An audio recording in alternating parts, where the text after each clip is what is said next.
Hello student, this is Priyadarsan Knowledge Power. Today you are going to learn about able to, unable to related sentences. Student, as you know, more students always confused, they always complain, sir, how to learn advanced level English and how to learn spoken level English and how to prepare competition level English. So student, I want to speak you. Student, there is no shortcut to success. आज की class में मैं आपको कुशलता अकुशलता से जुड़ा हुआ sentence पढ़ाने जा रहा हूँ। तो देखिए, इसमें एक बहुत ही इम्पोर्टेंट बात बताना आपको बहुत ज़रूरी समझता हूँ कि वो है कि आप जितना भी मतलब आपको रूल्स होंगे, चाहे आप मॉडल्स होंगे, उसमें बहुत ही बारीक अंतर होता है। उन बारीकियों का समझना है और लगातार प्रैक्टिस करते रहना है, तभी आप जो है इंग्लिश बोलने में या फिर कंपटीशन लेवल की इंग्लिश तैयार करने में सक्षम होंगे, जो सक्षमता को मैं यहाँ पर पढ़ा रहा हूँ। तो this is at structure. At first you should read structure. This is structure, subject plus helping verb plus able to oblique unable to plus V1 plus object. Subject बता ही जा चुका है। हेल्पिंग वर्ब सब्जेक्ट के according होगा, जो कि is, am, are, was, were, you, shall, will. उसके बाद में आपका है able to, unable to according to sentence. After then V1। V1 means क्या होगा आपका? वर्ब का फर्स्ट फॉर्म। वर्ब का फर्स्ट फॉर्म के बाद में आपका क्या है? ऑब्जेक्ट है। थोड़ा सा इसको और भी समझ लीजिए एक बार, क्योंकि इसको मैं कई बार अपने पिछली क्लास में बता चुका हूँ। जैसे कि जब भी टू के बाद कोई वर्ब आएगा तो वर्ब हमेशा क्या होगा? फर्स्ट फॉर्म में ही होगा। चाहे आपको बिगिन टू हो, चाहे पर आपका एबल टू हो, चाहे अनेबल टू हो, चाहे बाउंड टू हो, चाहे अबाउट टू हो, चाहे हैज़ टू, चाहे हैव टू, चाहे हैड टू हो, जितने भी टू के बाद वर्ब होंगे वो फर्स्ट फॉर्म में ही होंगे। तो स्ट्रक्चर में बहुत ज़्यादा बताने की ज़रूरत नहीं है, क्योंकि इस तरीके से सेंटेंसेज में आए हुए स्ट्रक्चर को मैं कई बार बता चुका हूँ। तो कई बार देखो ऐसा होता है स्टूडेंट कि हम आए दिन डेली लाइफ में बोला करते हैं इस तरीके सेंटेंसेज, जैसे कि वह काम कर लेता है, तुम नहीं कर पाते हो, कर पाएगा, क्या मैं कर पाऊँगा, क्या वह समझ पाएगा। इस तरीके से सक्षमता के बोध होने के सेंटेंसेज आए दिन हमें बोलना पड़ता रहता है। तो हम आज इस बारीक अंतर को आपको समझाने जा रहे हैं। देखिए अब कि पहला सेंटेंस लिया गया है, मैं धारा प्रवाह अंग्रेजी बोल पाता हूँ। आइए, आई के साथ आई एम एबल टू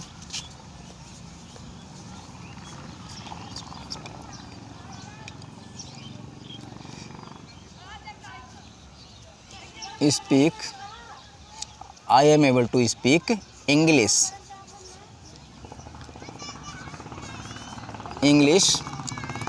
धारा प्रवाह फ्लुएंटली।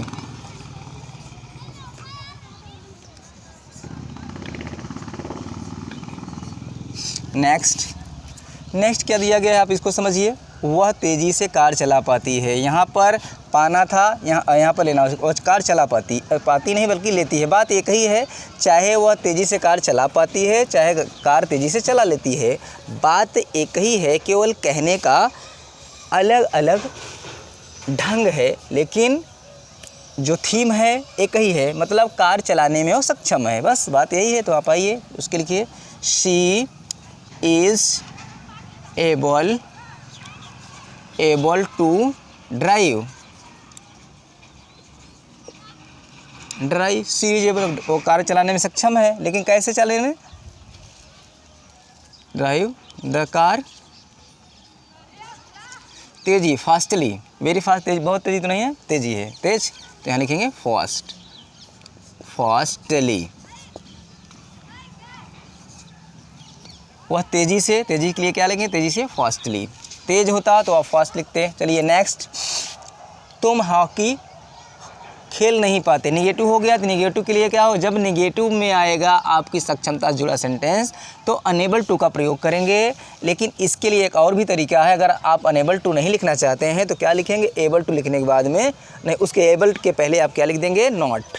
हेल्पिंग वर्ब में नॉट लिखेंगे और आपका सेंटेंस जैसे आपका ऐसे माने एबल टू से बन रहा था वैसे ही बन जाएगा, लेकिन नॉट को लगाना पड़ेगा। तो मैं क्या आपको बताने जा रहा हूँ, अनेबल टू, इसलिए यहाँ पर नॉट मैं नहीं लगाऊंगा, आपको अनेबल टू लगा करके सेंटेंस को बता दूंगा। You are unable, you are unable, you are unable to, क्या हैं आप हॉकी नहीं खेल पाते ना। You are unable to play the hockey.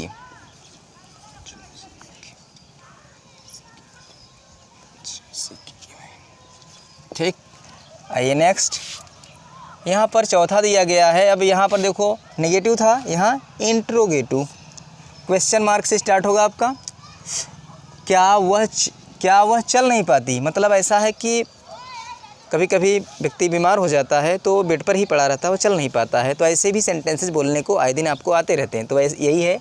तो देखो आप कैसे बोला जाएगा इसको। इसके पहले लिखेंगे आप हेल्पिंग वर्ब है यहाँ, ये आप जानते हैं अच्छी तरह से।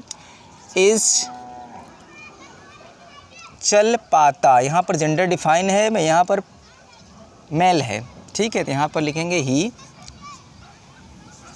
Is he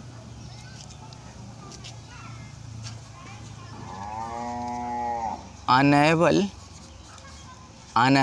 to, is he unable to, चलने के लिए वॉक, रन नहीं होगा यहाँ पर, वॉक।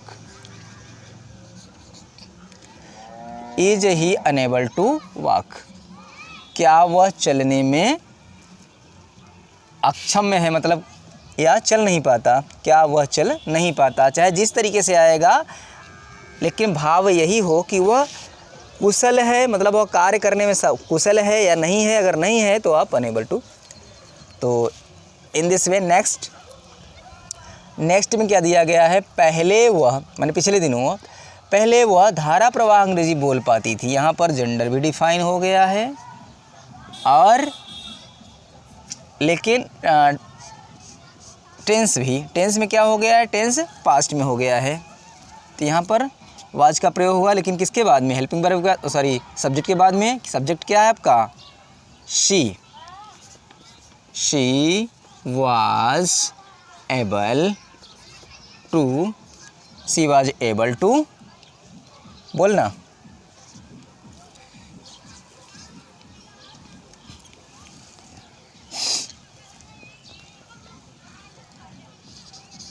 स्पीक, क्या है, इंग्लिश यहाँ भी है, इंग्लिश फ्लुएंटली, धारा प्रवाह।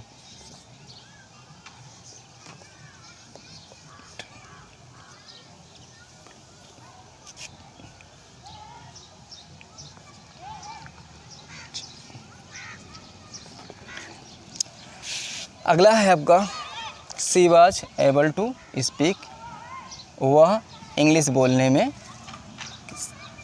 सक्षम थी, मतलब वो बोल पाती थी। इसका मतलब यहाँ पर हुआ वह धारा प्रवाह अंग्रेजी बोल, पिछले दिनों, अरे पिछले, पहले, अभी तो ये लगाना बाकी रह गया है।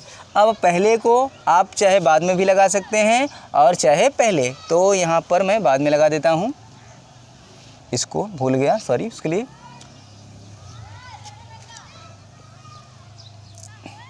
लिख दीजिए यहाँ पर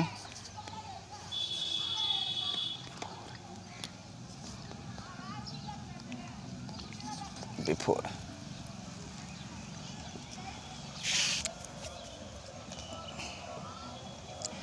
अगला है वे एक दूसरे से बोल नहीं पाते।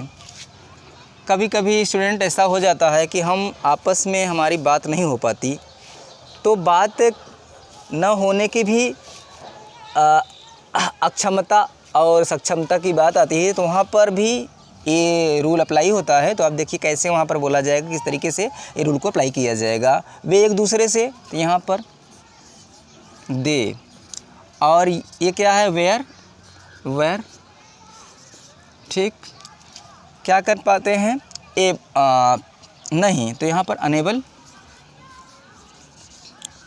अनेबल टू,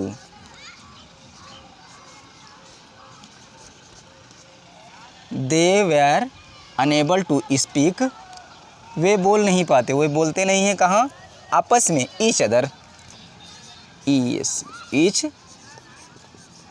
अदर, वे आपस में बोल नहीं पाते थे। इसका क्या मतलब हुआ, फिर अच्छे समझिए, वे लोग, दे मीन्स वे या वे लोग ईच अदर आपस में बोल नहीं पाते थे, यही है।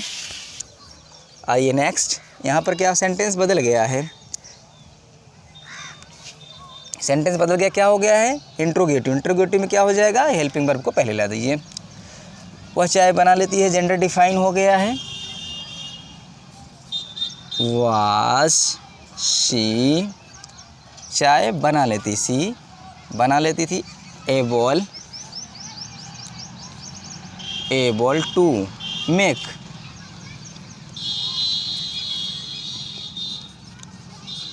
मेक, द टी, वाह, सॉरी यहाँ पे क्वेश्चन मार्क हो जाएगा आपका, क्या वह चाय बना लेती थी, क्या वह चाय बना लेती थी, और क्या है, पहले आप यहाँ पे लिख दीजिए,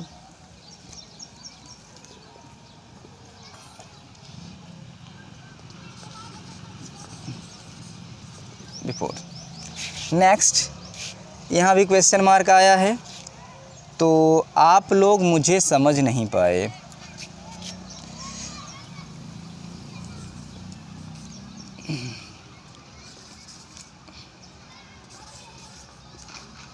समझ नहीं पाए,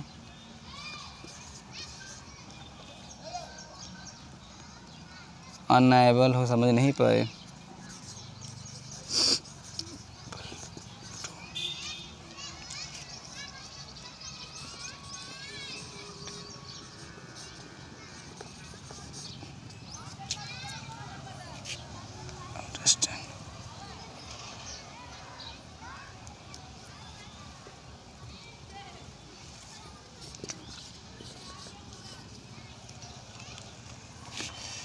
next, were you unable to understand me, to नहीं होगा यहाँ पर, अंडरस्टैंड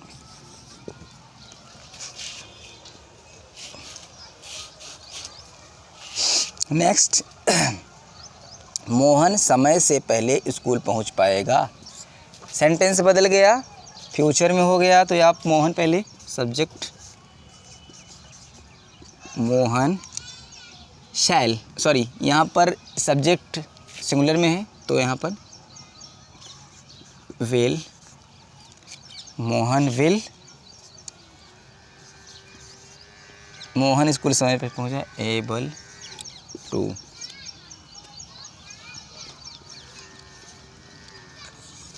रीच, पहुँचने के लिए रीच, मोहन स्कूल पहुँच पाएगा on time, on, reach school पहुँच पाएगा, reach,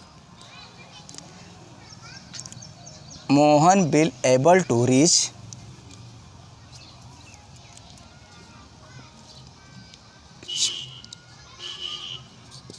school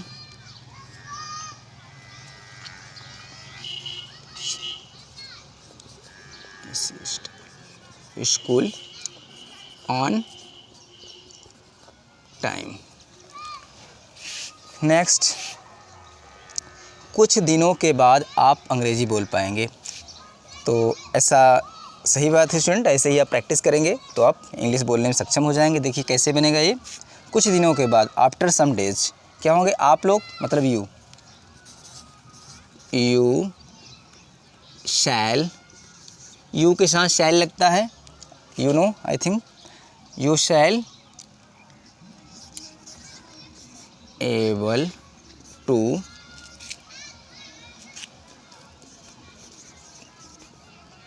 speak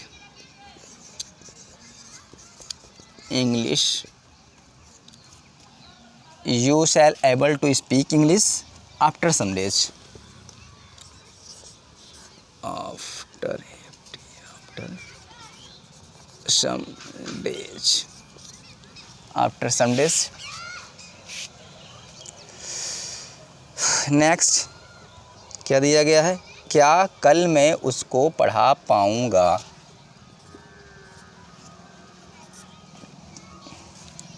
sentence, shell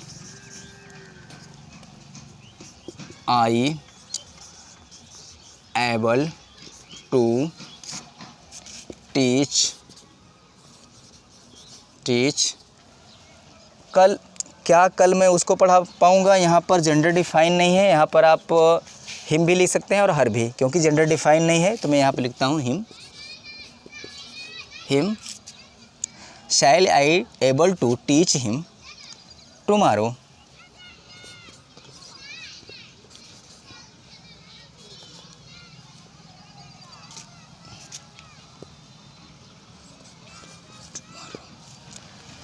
student, I think आज की क्लास आपको समझ में आई होगी। अगर कोई कन्फ्यूजन रह जाती है तो आप कमेंट बॉक्स में लिखिएगा।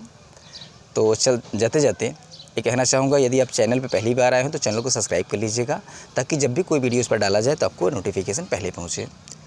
तो चलते हैं। Thank you watching for this video.